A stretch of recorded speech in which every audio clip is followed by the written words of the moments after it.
C'est une coquetterie qui a l'odeur du luxe. À l'intérieur, vous avez de la vanille, de la cèdre également. Donc c'est un parfum très sucré, mais en même temps élégant et classe. S'acheter un parfum d'une grande marque, c'est se faire un cadeau à plus de 10 000 € le litre. Je compte les petites, oui, j'en mets un ou deux. Après, oui, c'est quelque chose qu'on va quand même s'offrir pour des occasions. Noël est l'une de ces occasions. Cette grande enseigne réalise un quart de son chiffre d'affaires annuel pendant cette période. Voilà pourquoi les vendeurs sont aux petits soins, prêts à graver votre flacon au message de votre choix. On achète un parfum et ensuite on peut le faire graver. C'est un service qui est offert et on le fait sur place. Cette enseigne peut bien vous faire ce cadeau, elle reste de toute façon gagnante. Sur chaque parfum vendu, elle touche un tiers du prix. L'État, lui, récupère la TVA. Mais alors, comment se décomposent les 45% restants? Que vaut vraiment le contenu des flacons? Pour le savoir, nous sommes allés chez un grand parfumeur. Juliette est l'un de ses nés à succès. Ses créations font la fortune de la maison. C'est bon, on a vraiment... Voilà, notre amandé avec la tonka. Je trouve qu'on est pas mal, mais je me demande si on ne devrait pas être quand même un peu plus frais pétillant. Écoute, on va faire ce qu'on a dit, on va essayer de... Elle travaille sur la dernière commande d'une marque française.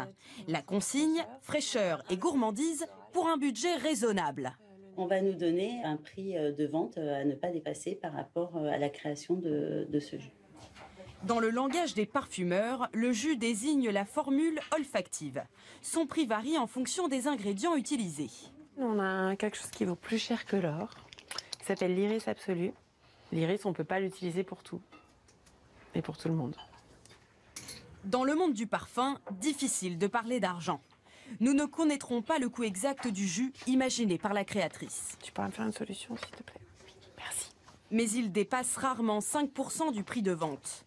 Le jus revient en fait moins cher que l'emballage. Allez, c'est parti! 800 flacons sortent toutes les heures de cette usine de conditionnement. Étape la plus chronophage, le pliage des boîtes. Vous voyez que c'est manuel, on ne peut pas le faire en automatique, c'est pas possible, les machines ne savent pas faire.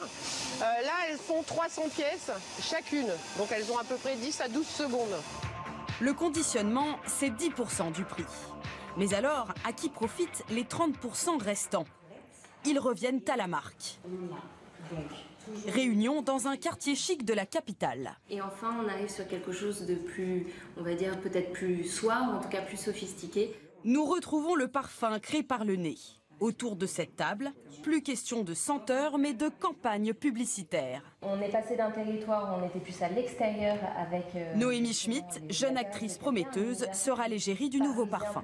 J'avais trouvé qu'elle correspondait tout à fait à l'idée que je me faisais de Mademoiselle Rochas. Et donc on l'a contactée et ça a marché. Ça coûte cher une égérie? Ah là, ça coûte entre pas grand-chose et beaucoup d'argent. Il n'y a pas de règle. Et ça dépend de la notoriété, évidemment. Pour les vedettes internationales, les contrats se chiffrent en millions d'euros. Quand vous achetez un flacon, vous payez aussi son égérie. C'est elle qui incarne la marque et lui permet de se démarquer de la concurrence. Vous payez cette part de rêve au prix fort. Pour une bouteille vendue 100 €, son contenu ne revient qu'à 5 €. It's magic.